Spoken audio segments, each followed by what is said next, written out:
প্রিয় শিক্ষার্থীবৃন্দ, তোমাদের পশ্চিম বাঁশখালী উপজেলা ডিগ্রি কলেজে স্বাগতম। আমি মোহাম্মদ হোসেন, প্রভাষক ব্যবস্থাপনা বিভাগ। তোমরা যারা একাদশ শ্রেণীতে ভর্তি হয়েছে, তোমাদের সাথে ওরিয়েন্টেশন ক্লাসে কিছুটা পরিচয় করেছিল আমাদের। আজকে তোমাদের সাথে আরেকবার আমি তোমাদের সামনে আসছি। তোমরা নিশ্চয়ই তোমরা ভালো আছো। তোমাদের ফিন্যান্স, ব্যাংকিং ও বিমা বিষয় সম্পর্কে আমি তোমাদের সাথে অনলাইনে একটি ভিডিও শেয়ার করব। তোমরা বাসার মধ্যে নিশ্চয়ই বইপত্র কিনছো, আর না কিনে থাকলে তোমরা অতি সত্তর বই কিনে পাবে। যে কোনো লেখকের বই তোমরা কিনতে পারো। আমি তোমাদের সাথে ব্যাংকিং ও বিমা দ্বিতীয় পত্রের যে বিষয়টা আছে সেটা নিয়ে তোমাদের সাথে আমি ক্লাস করব। তো আমরা আজকে ব্যাংকিং ও বিমা দ্বিতীয় পত্রের প্রথম চ্যাপ্টার, যেটা ব্যাংক ব্যবস্থার প্রাথমিক ধারণা নিয়ে আলোচনা করব। প্রিয় শিক্ষার্থীবৃন্দ, তোমাদের নিশ্চয়ই তোমাদের সাথে আমাদের ক্লাস হওয়ার কথা, কলেজে ক্লাস হওয়ার কথা, কিন্তু বৈশ্বিক পরিস্থিতির কারণে আমরা তোমাদের সাথে ক্লাসগুলি দিতে পারতেছি না বলে আন্তরিকভাবে দুঃখিত। আমরা আজকে তোমাদের সাথে যে বিষয়টি নিয়ে আলোচনা করবো সেটা হচ্ছে ব্যাংক শব্দের উৎপত্তি। প্রথম চ্যাপ্টারের যে বিষয়টা, আমরা নিশ্চয়ই প্রতিনিয়তই ব্যাংক শব্দটি শুনে থাকি। আমরা আমাদের পারিবারিক এবং অর্থনৈতিক এবং বিভিন্ন কারণে ব্যাংক শব্দটি আমাদের কাছে অতি পরিচিত। তো এই ব্যাংক শব্দটি একটি ইংরেজি শব্দ। এটা কোথা থেকে আসছে সেটা নিয়ে একটু ইতিহাসবিদরা মূলত বিভিন্ন দিক থেকে এটার উৎপত্তি সম্পর্কে বলেছেন। যেমন অর্থরণ সংক্রান্ত পর্যায় থেকে মূলত ব্যাংক শব্দের ব্যবহার সেটা মনে করা হয় এবং সেটা সত্য। ইংরেজি শব্দ ব্যাংক, এর অর্থ হল নদীর তীর, জলাশয়, বনভাণ্ডার, লম্বাটু ইত্যাদি। তাহলে ব্যাংক শব্দটি ইংরেজি, জার্মান শব্দ ব্যাংকে এবং ইতালীয় শব্দ বাংকে থেকে ব্যাংক আসছে বলে ধারণা করা হয়। ব্যাংক একটি আর্থিক প্রতিষ্ঠান যেখানে অর্থ জমা রাখা হয়, ঋণ প্রদান করা হয়, অর্থাৎ আর্থিক লেনদেন সম্পন্ন করা হয়। অর্থ লেনদেন করে মুনাফা অর্জন করা হচ্ছে ব্যাংকের মূল উদ্দেশ্য।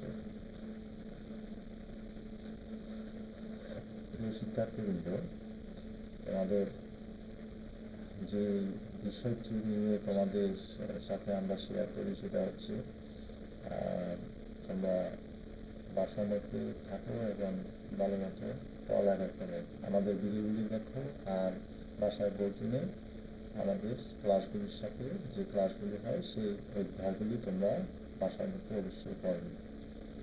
তাহলে এই ব্যাংক সম্পর্কে আমরা ধারণা থেকে আমরা ব্যাংকের কমিউনিকেশন ইতিহাস নিয়ে একটু আলোচনা করব।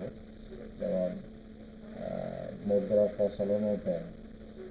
মুদ্রা থেকে আসলে ব্যাংকের উৎপত্তি, কারণ বিনিময়ের ক্ষেত্রে মুদ্রার প্রচলন বিভিন্ন সভ্যতায়, বিভিন্ন যুগে এবং আধুনিক রাষ্ট্র ব্যবস্থায় সবখানে বিনিময়ের ক্ষেত্রে মুদ্রার প্রচলন লক্ষ্য করা যায়। তাহলে পণ্য বিনিময়ে অসুবিধা দূর করার জন্য মুদ্রার প্রচলন হওয়া থেকে ব্যাংক ব্যবস্থার প্রচলন হয়।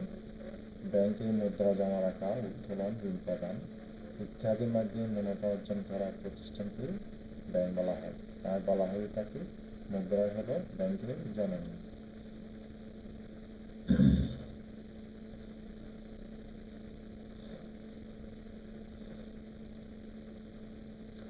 ব্যবসা বাণিজ্য এবং ব্যাংক ওতপ্রোতভাবে জড়িত। তোমার মুদ্রা প্রচলনের মাধ্যমে ব্যবসা বাণিজ্যের প্রসার ঘটে, আর সভ্যতা এবং মানসিক উন্নয়নের কারণে ব্যবসা বাণিজ্য উৎপত্তি লাভ করছে। তাই ব্যবসা বাণিজ্যের সাথে ব্যাংকের উৎপত্তির একটা গুরুত্বপূর্ণ সম্পর্ক রয়েছে। ব্যবসা বাণিজ্য অর্থের লেনদেন হয়, আর সেই অর্থ সংক্রান্ত বিষয়গুলি তোমার লেনদেন করে এখানে। বাণিজ্যিক ব্যাংকের ব্যবহার আধুনিক রাষ্ট্র ব্যবস্থায় তোমার অত্যন্ত প্রচলিত। অর্থের সুস্থ এবং নিরাপদ পরিচালনার জন্য ব্যাংকের উদ্ভব হয়েছে।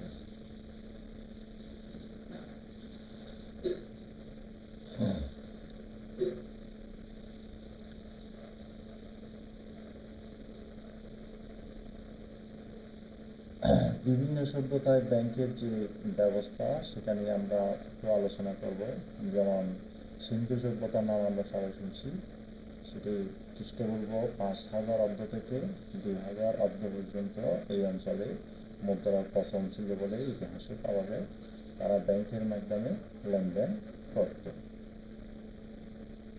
রোম সভ্যতা খ্রিস্টপূর্ব 1000 অব্দে রোম সভ্যতা গড়ে ওঠে। এই সময়ে ব্যাংক ব্যবস্থা ছিল চেকের মাধ্যমে অর্থ জমা ও উত্তোলনে ড্রাফট বা চেক ব্যবহার করা হতো। ব্যাবিলনীয় সভ্যতা খ্রিস্টপূর্ব 200 থেকে 600 অব্দ পর্যন্ত তাদের উপসময়গুলি ব্যাংকের মাধ্যমে জমা রসিদ, চেক বিনিময় ব্যবহার করত বলে ইতিহাসে জানা যায়।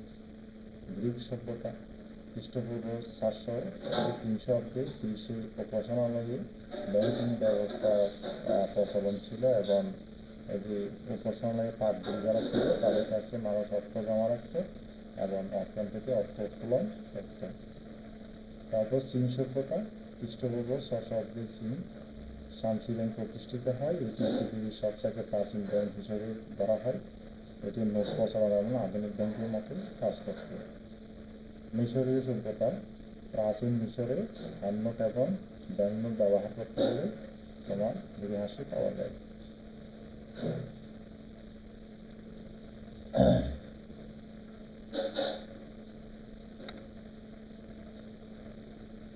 রাষ্ট্র ব্যবস্থা এবং ব্যাংক। রাষ্ট্র ব্যবস্থা এবং ব্যাংক ব্যবস্থা উৎপত্তিভাবে জড়িত। পৃথিবীর মানুষের প্রয়োজনে রাষ্ট্র ব্যবস্থা সৃষ্টি, সেখানে অর্থনৈতিক কর্মকাণ্ড হয়, মানুষের কর্মসংস্থান, জীবন জীবিকা ইত্যাদি রাষ্ট্র ব্যবস্থার সাথে জড়িত।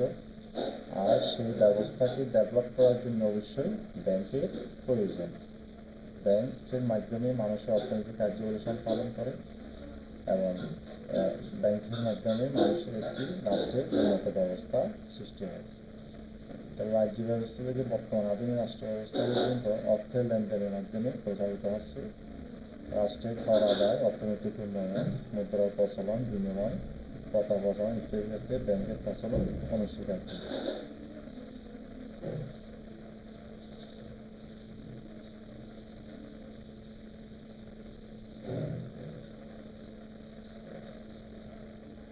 বিভিন্ন যুগে যে ব্যাংকের ব্যবস্থা সেটা প্রাচীন যুগে খ্রিস্টপূর্ব 5000 থেকে 500 অব্দ পর্যন্ত সময়কে প্রাচীন যুগ বলা হয়। এই সময় উপাসনালয় ব্যাংক বিভিন্ন সভ্যতায় অর্থের প্রচলন, মুদ্রার প্রচলন ইত্যাদির কারণে ব্যাংক ব্যবস্থার প্রচলন হয়েছে বলে মনে করা হয়।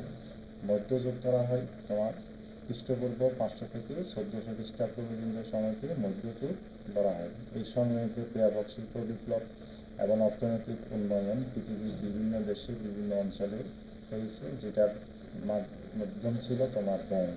এই সময় স্বর্ণকার, মহাজন, ব্যবসায়ী ব্যাপক উন্নতি সাধিত হয়েছে।